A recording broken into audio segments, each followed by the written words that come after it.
Hare Krishna, muy buenos días.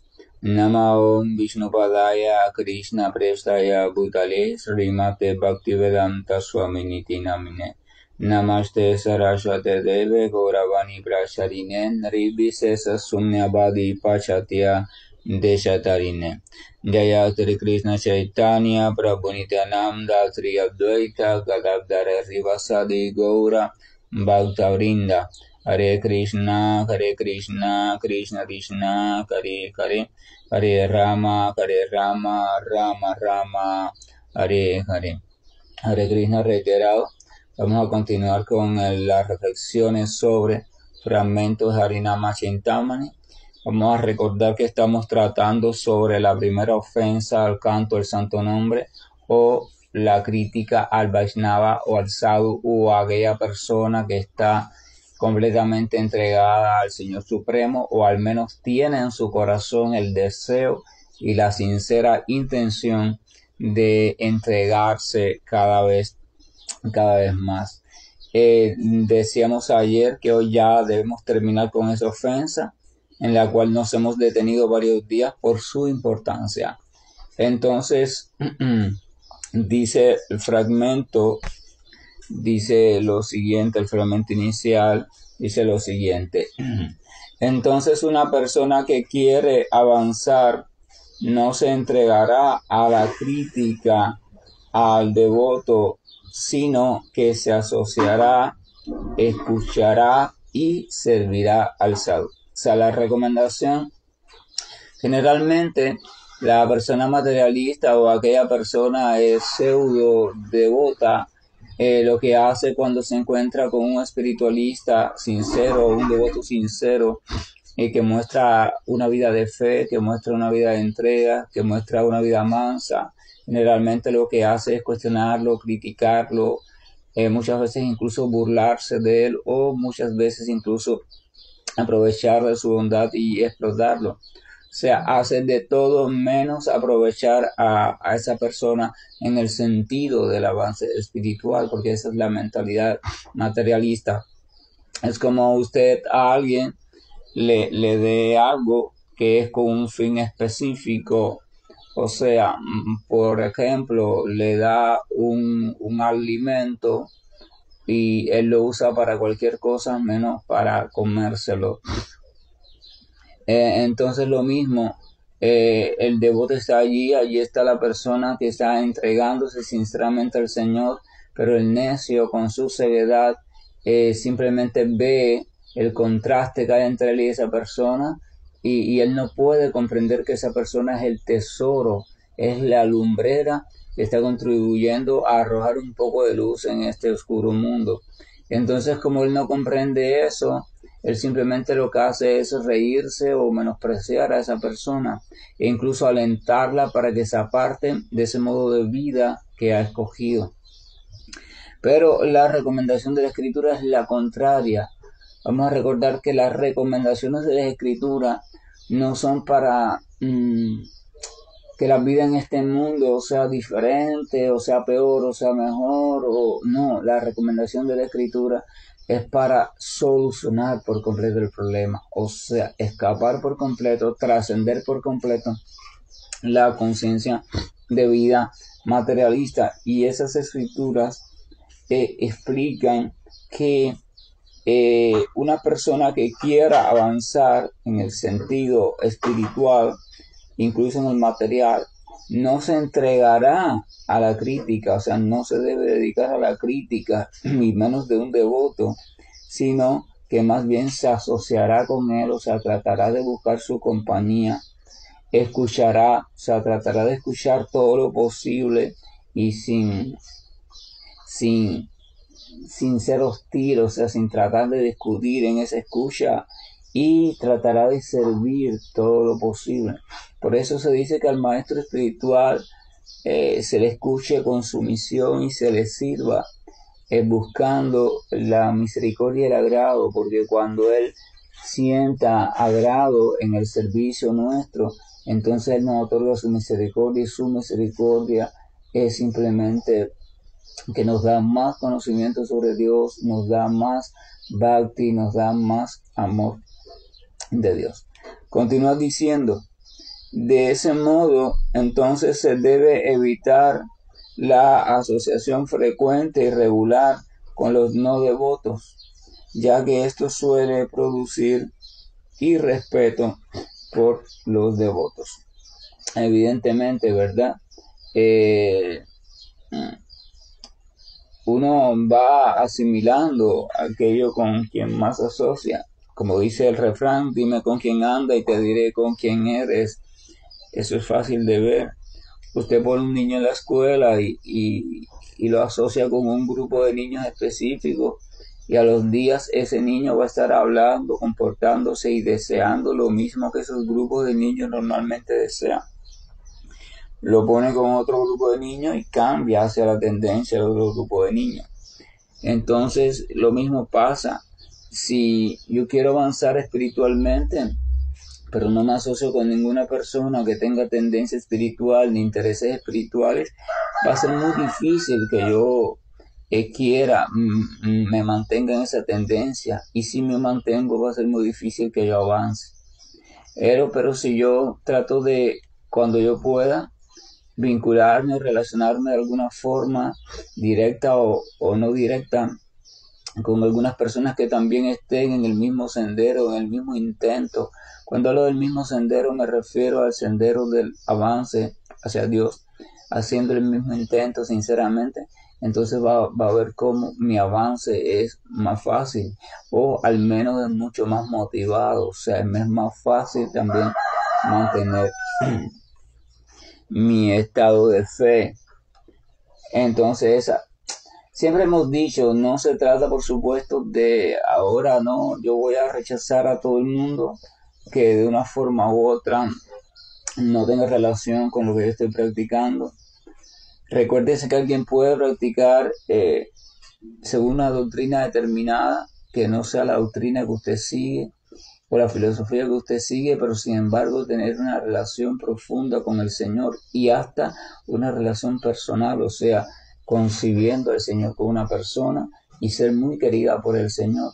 Entonces de esa persona usted va a tener mucho más provecho que incluso de una persona que esté practicando la misma doctrina que usted sigue, pero que no tenga una relación de fe entregada hacia el Señor. O sea, es importante que usted tenga en cuenta eso para que no discrimine a las personas o a los practicantes o a los devotos en cuestión a la doctrina, sino en cuestión a la calidad de su entrega al Señor.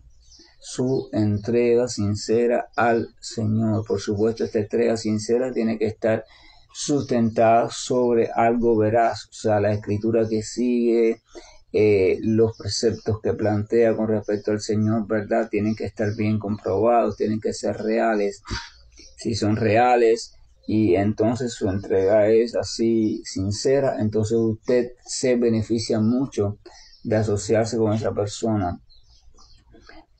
Continúa diciendo, la asociación frecuente con no devotos puede ser de tres clases. Puede ser asociación con los llamados mayavadis, puede ser asociación con los llamados hipócritas, y puede ser asociación con los ateos. O sea, estos son tres grandes grupos a los cuales acá en este caso se clasifica como no devotos, y con los cuales hay que tener cuidado de no excedernos en la asociación a no ser que sea necesario. Va a empezar por los primeros. Dice, los mayavadis consideran que el Señor y las almas, o sea, la manifestación del Señor, en este caso Krishna, y las almas y la manifestación de las almas, en este caso usted, yo, así, ¿no? En el personaje en el que estamos, en el cuerpo en el que estamos, la manifestación de ambos son temporales. O sea, esto significa que el Señor no tiene forma, ni el alma tiene forma. O sea, las dos son no manifiestos. Y la forma que asuman en un momento determinado, pues no es una forma real. y por tanto ellos explican y consideran y afirman que la forma del Señor cuando asume alguna forma determinada, por ejemplo, Krishna cuando se manifestó hace alrededor de 5.000 años en Vrindavana, u otras manifestaciones específicas, entonces es una forma material, o sea, material, completamente material, o sea, el Señor se manifiesta de una forma y queda sujeto a una forma material, bajo leyes materiales. Entonces esa forma simplemente ya una vez terminado la manifestación, ya la forma por supuesto perece, que sé yo, que sé cuándo. O sea, el punto es que esa forma es material, o sea que el Señor necesita o asume una forma de cualidades materiales. Y entonces esa es una de las cuestiones del Mayavadi. Por tanto, para el Mayavadi, nombre, forma, cualidades y pasatiempos propios del Señor, propios como tal de Él, no existen. O sea, el Señor no tiene ninguna de esas cosas. Lo único que el Brahman o el resplandor impersonal, la verdad absoluta en forma de resplandor impersonal o de presencia impersonal, asume esa forma para algo específico y después ya. Pero esa forma es completamente material y por tanto ilusoria, así que no pertenece al Señor. Entonces, ese tipo de pensamiento al devoto personalista le contrarresta la fe, porque el devoto personalista cree, confía y glorifica, medita en una de las formas del Señor, medita en sus cualidades, medita en nombres, medita en pasatiempos que describen las escrituras y los toman como iguales al Señor. O sea, ellos los toman como el mismo Señor. Para el devoto personalista, cualquiera de las formas del Señor no es material, porque para él el Señor nunca puede asumir las limitaciones materiales, aunque tiene una forma semejante. Él mismo lo dice, los necios se confunden cuando yo aparezco en mi forma semejante a la humana. O sea, la forma está así y es confundido fácilmente, pero realmente no está hecho de contenido material. O sea, porque hecho de materia significa creado, eso es lo primero. Segundo, significa lleno de ignorancia, significa temporal y significa lleno de miseria. O sea, la energía material en su manifestación es Asat Achit Nirananda. Esto significa que es temporal, que es llena de ignorancia, está llena de ignorancia y que no hay gozo, o sea, que está llena de sufrimiento. Entonces, si asumimos que el Señor asume una forma material, eso significa que el Señor queda bajo el dominio de la energía material. Entonces el Señor queda en una vida temporal, el Señor queda doblegado bajo la ignorancia y el Señor queda doblegado bajo el sufrimiento. Y vemos en los pasatiempos del Señor, bajo cualquiera de esas formas que los Mayavadis explican que es material, vemos que el Señor nunca se ve bajo la influencia de la energía material. Él nunca se ve en él ningún vestigio de ilusión. Ninguno de esos personajes o manifestaciones del Señor manifiestan una vida de ilusión, ni manifiestan una vida, marcado por el condicionamiento. Entonces, cuando uno examina, por ejemplo, uno lee los pasatiempos de Krishna en Vrindavana, lee los pasatiempos de Krishna en Mathura, o sea, después que sale de Vrindavana, o en Dwaraka, al final ya donde estableció su reino. Entonces no vamos a ver en ninguno de esos tres el más mínimo vestigio de ilusión no vamos a ver el más mínimo vestigio de condicionamiento por la influencia de las cosas materiales, y no vamos a ver el más mínimo vestigio de ignorancia. El Señor se mantuvo allí mostrando su plenitud siempre, aunque también hacía algunos arreglos mediante Yogamaya o su energía interna para él pasar por hijo de, nieto de, sobrino de, amigo de, así, ¿verdad? Para que los pasatiempos pudieran transcurrir. Pero el Señor dice también el Bhagavad Gita, de saberse que yo nunca caigo bajo el dominio de mi propia energía ilusoria. Sea Maya, responde el Señor, Maya es una sirviente del Señor, así que el Señor nunca cae bajo Maya, aunque así lo parezca.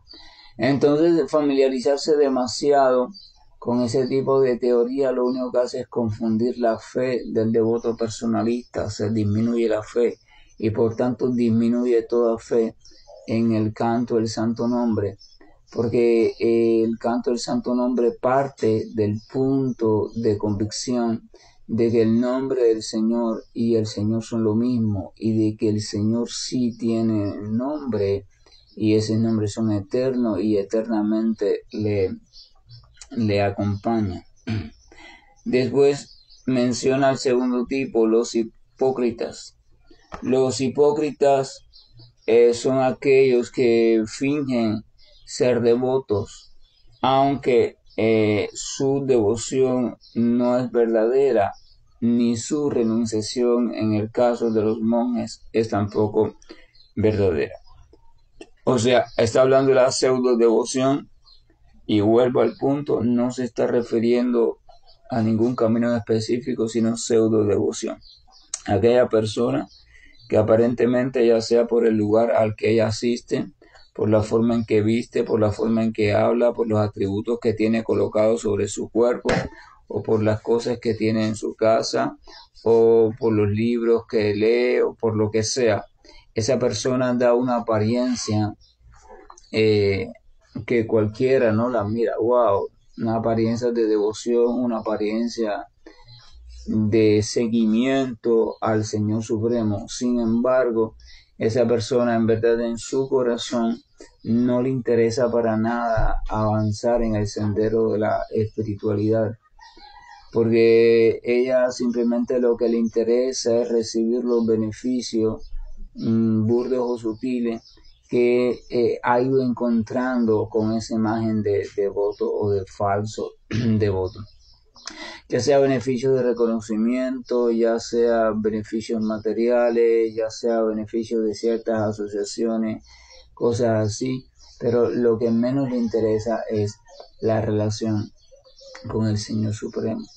Entonces eso es lo que se llaman los hipócritas, y es también una de las asociaciones de las que hay que evitar, porque no nos pueden reportar ningún beneficio espiritual, porque el beneficio espiritual o el bhakti no reside en el corazón de esa persona, el bhakti reside en el corazón del devoto sincero. En todo caso, él es el que nos puede reportar beneficio a nuestra fe y beneficio a nuestro sendero, en nuestro avance. Y los ateos son aquellas personas que en ninguna forma creen en Dios.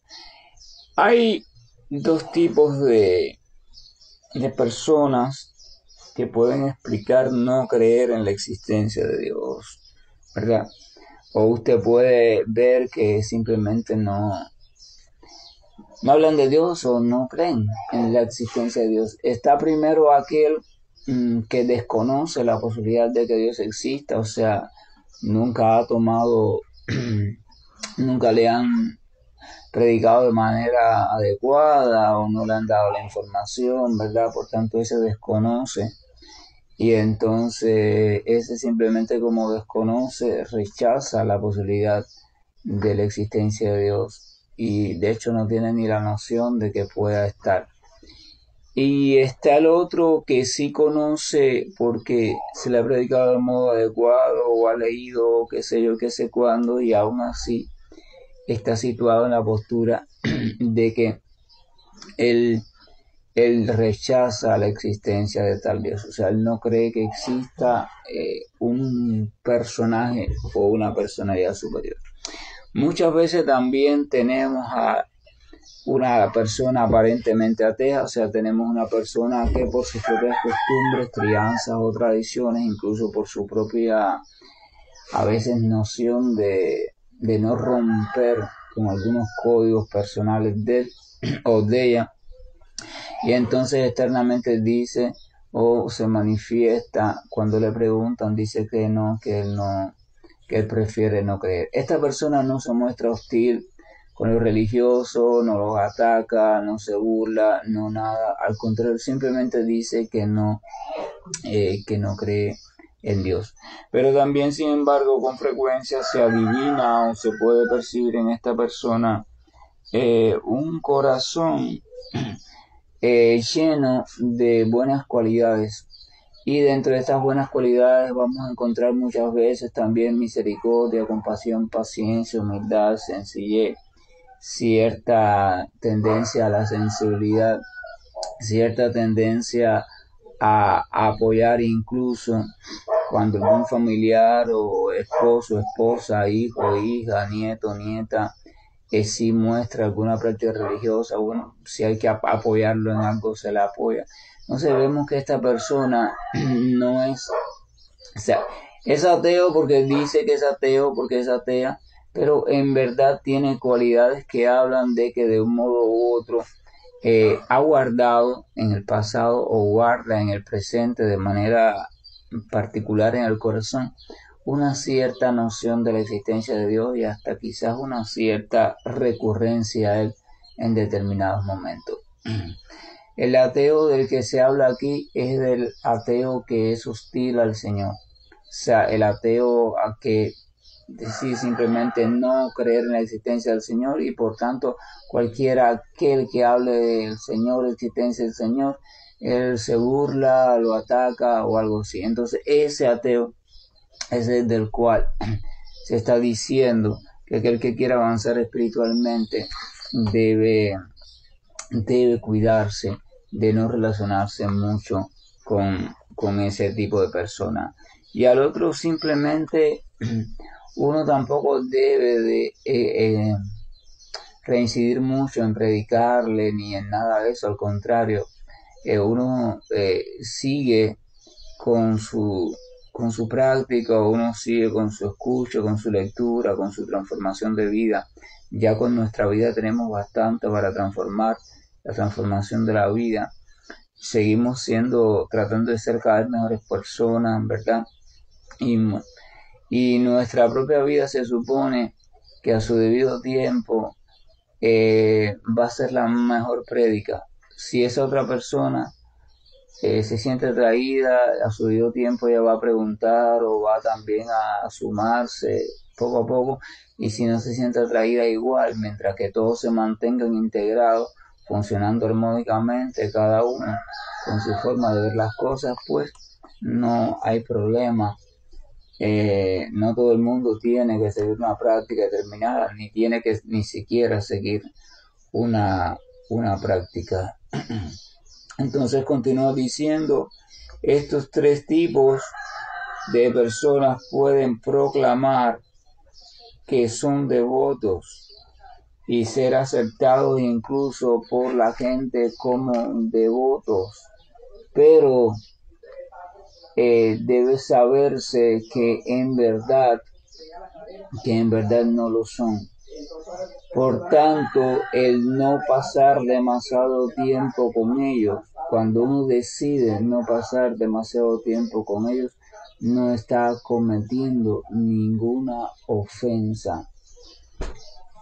El mayabadi, el hipócrita y el ateo, los tres incluso pueden pasar por, por devoto. Hay incluso historia en los shastras, en las escrituras, de grandes demonios, o sea, grandes personas que internamente eran sumamente ateas, sumamente enemigas de Dios, pero sin embargo por circunstancias determinadas pasaron por devotos, pasaron por grandes devotos para poder engañar así a las personas para recibir determinados beneficios. Entonces tanto el Mayavadi como el hipócrita como el ateo pueden pasar por devotos por ciertos motivos.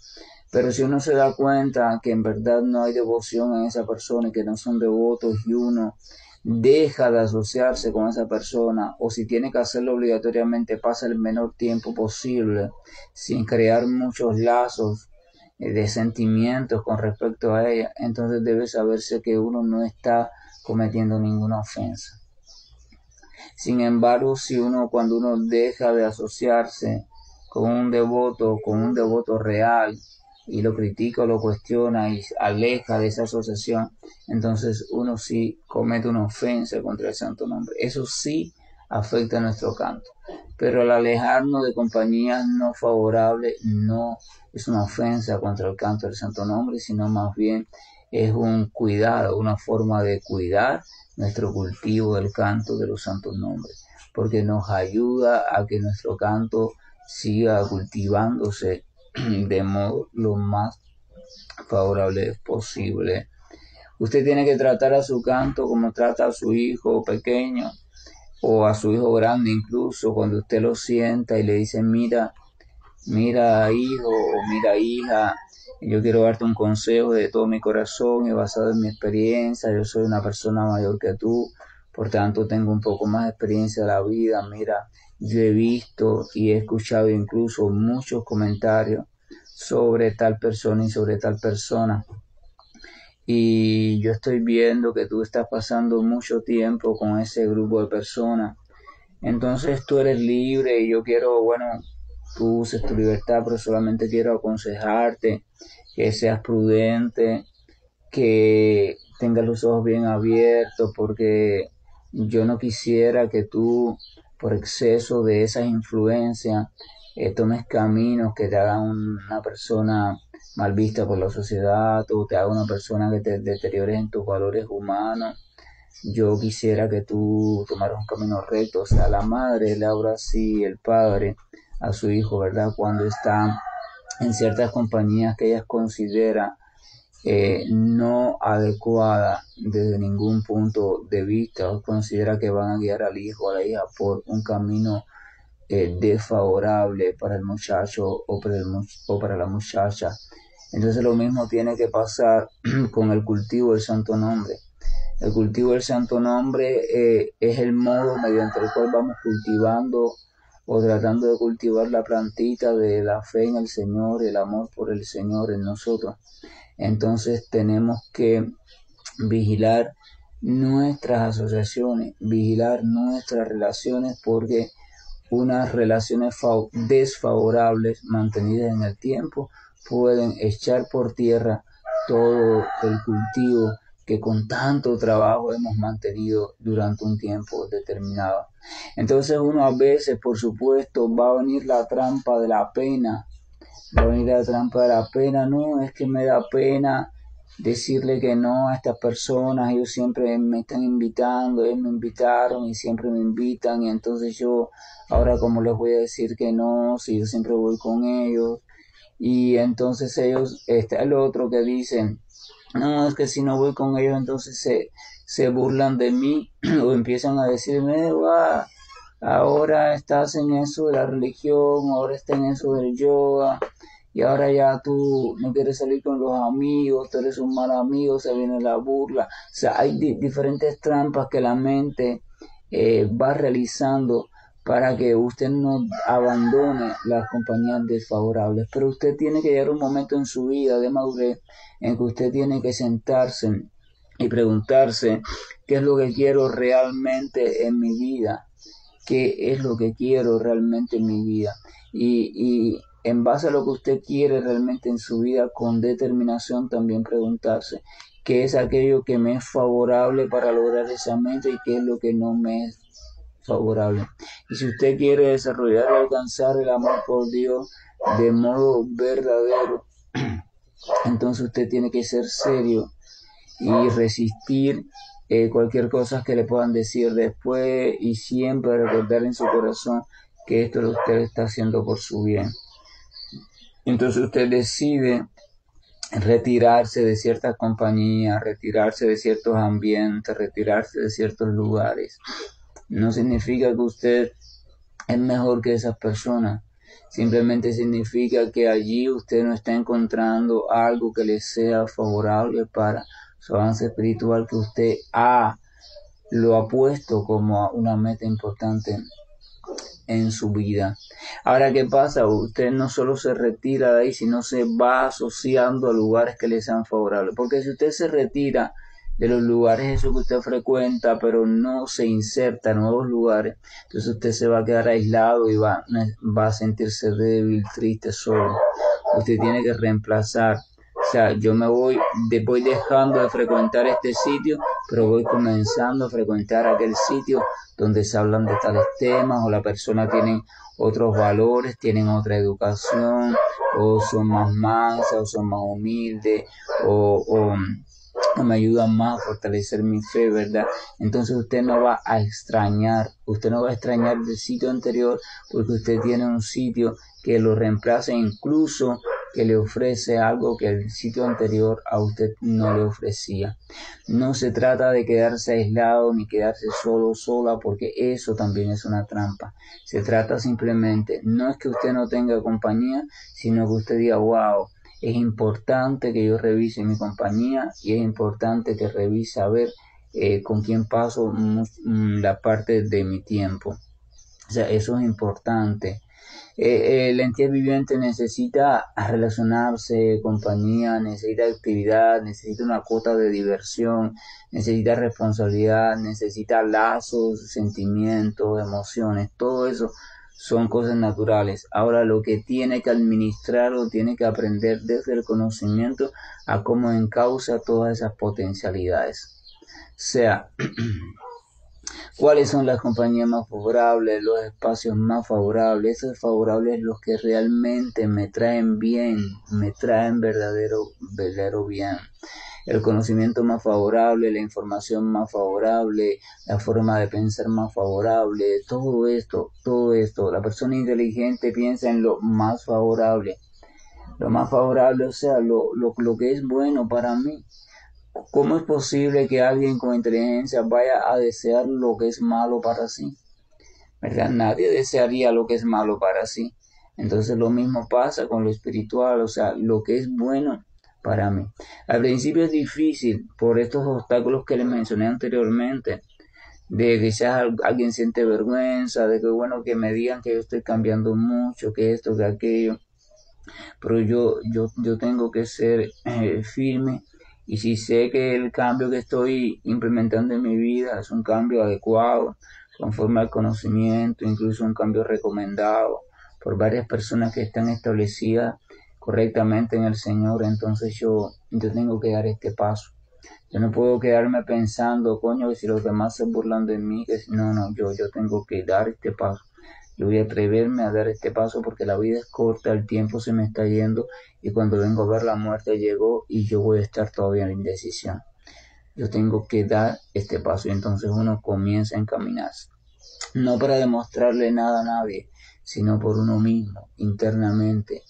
Incluso por fuera uno sigue siendo así, ¿no? Tranquilo, dócil, y va dando el paso de transformación de la mejor manera posible, con mucho cuidado, ¿no? Para tampoco causar heridas en alguien ni nada de eso. Pero sí tiene que tener determinación. El espiritualista tiene que ser determinado.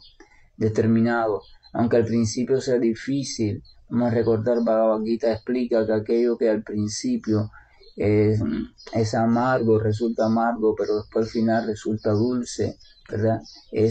Así es el camino del Señor.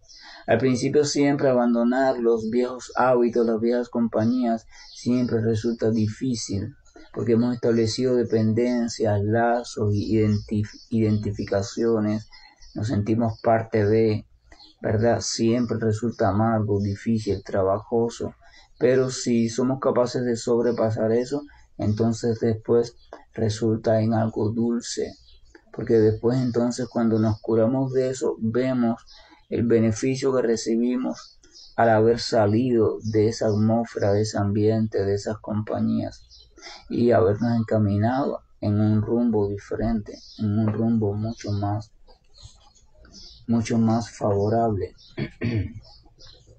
Entonces continúa diciendo, el devoto serio que abandona la asociación o al menos hace que esta asociación sea lo menos frecuente posible con aquellos que no son devotos ni tienen esa intención, sabiendo que esa asociación les puede hacer caer en las ofensas contra los santos nombres, y entonces se refugia exclusivamente en el nombre.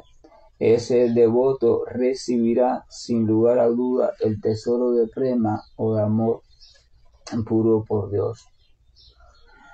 Continúa diciendo, para avanzar hacia ese prema o hacia ese amor puro por Dios, se debe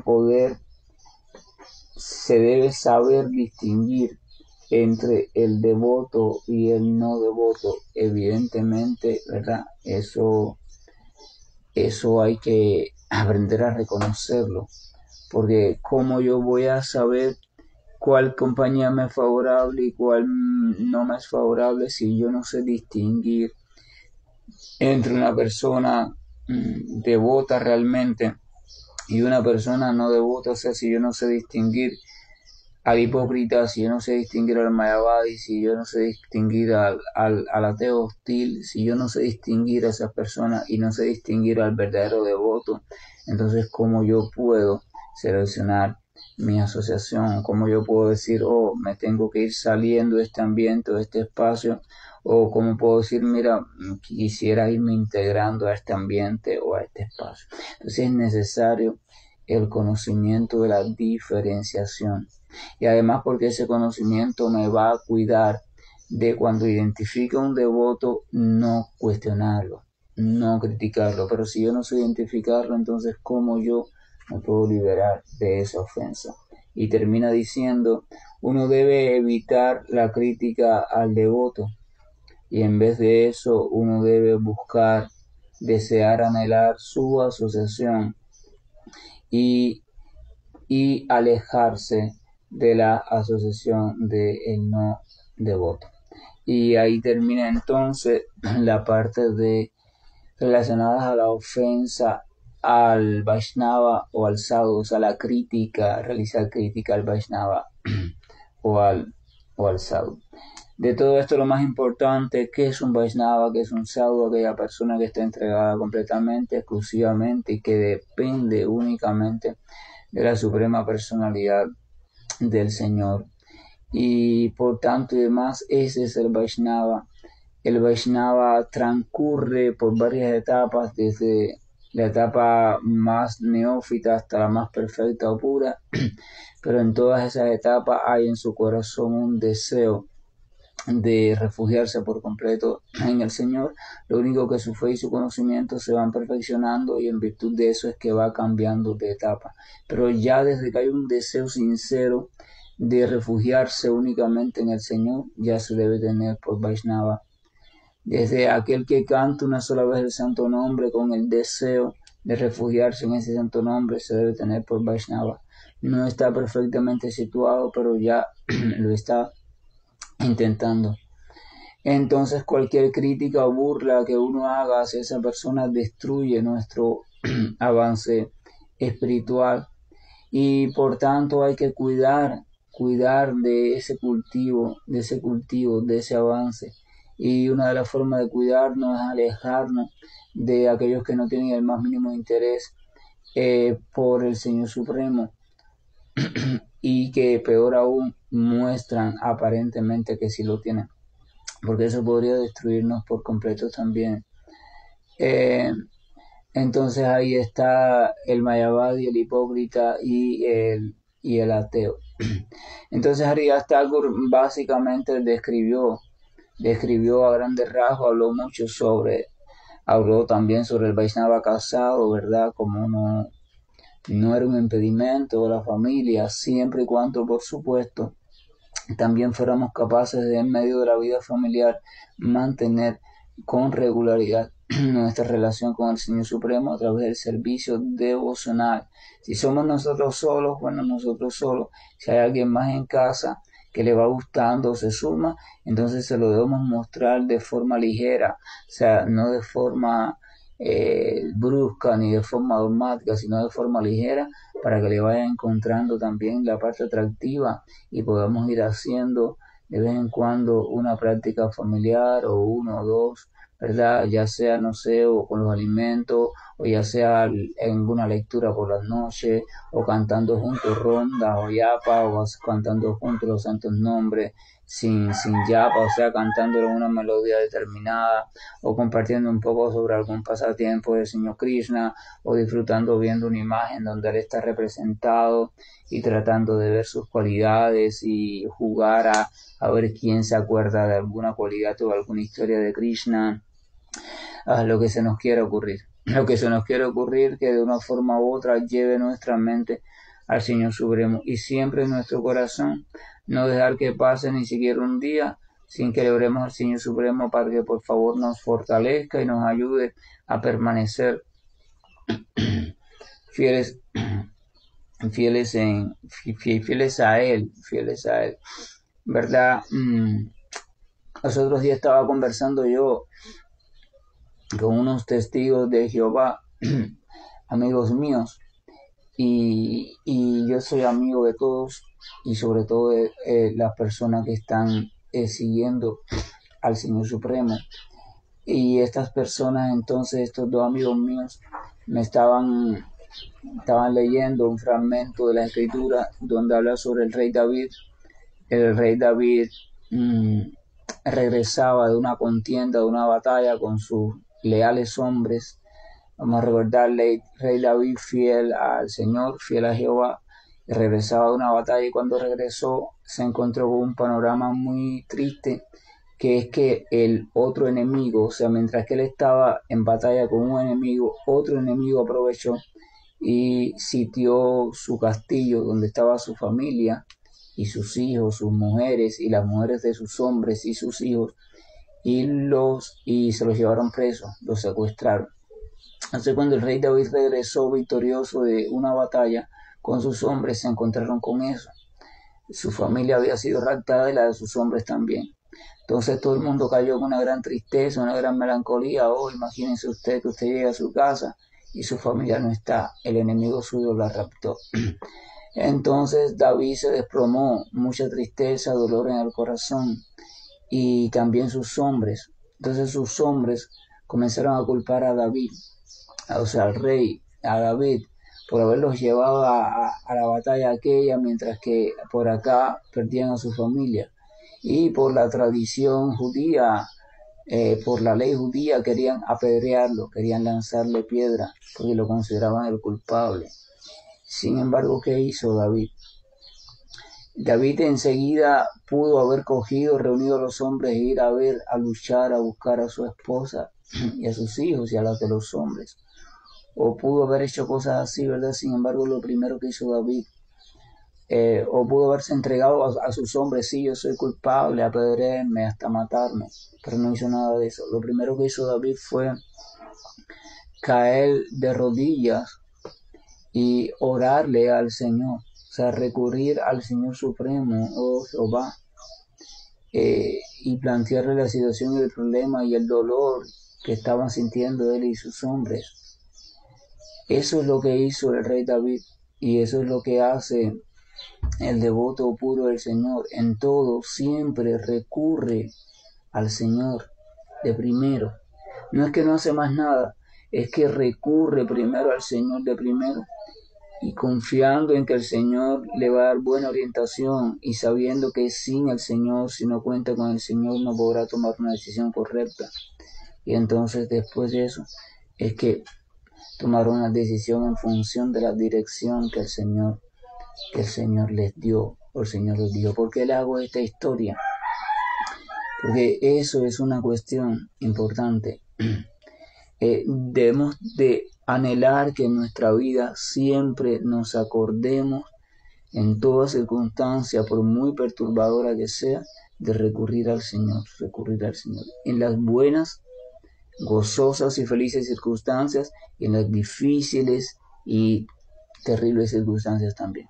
Y en las neutrales, en los tiempos normales también, donde parece que no hay problema, no hay que recurrir al Señor, no. En todo momento hay que recurrir al Señor porque es una cuestión de amor, es una cuestión de crear hábitos. El devoto se va entrenando. ¿Y cómo usted se va entrenando? Haciendo la misma cosa. Entonces, si usted va creando hábitos de recurrir constantemente al Señor, de pensar en el Señor, de clamar su santo nombre, glorificarlo, agradecerle, usted va creando hábitos y después eso se instala en su mente y usted constantemente, quiera o no quiera, va a estar siempre pensando en el santo nombre y en el Señor Supremo y todas sus maravillosas cosas. Que la gracia y el amor de nuestro Señor nos acompañen en este día domingo, que la bendición caiga sobre toda la familia y que en cada una de todas las familias donde se esté cantando los santos nombres del Señor Krishna, también esté floreciendo, Señor. También esté floreciendo tu gracia, Señor, para que cada uno de los corazones de una forma u otra reciba cada vez más mansedumbre y pueda de un modo u otro sentir atracción hacia ti, ya sea en forma del nombre de Krishna o en forma del nombre de Jehová, en forma del nombre del Señor Jesús, en forma del nombre de Alá, pero que sienta atracción progresivamente hacia la suprema personalidad de Dios. Hare Krishna, buen día, y estoy finalizando la llamada.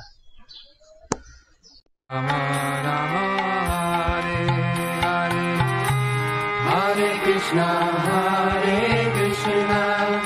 Krishna Krishna, Hare Hare, Hare Rama, Rama Rama, Hare Hare. Hare Krishna, Krishna Krishna, Hare Hare, Hare Rama, Hare Rama, Rama Rama, Hare Hare. Hare Krishna, Krishna Krishna, Hare Hare, Hare Rama, Hare Rama, Rama Rama, Hare Hare. Hare Krishna,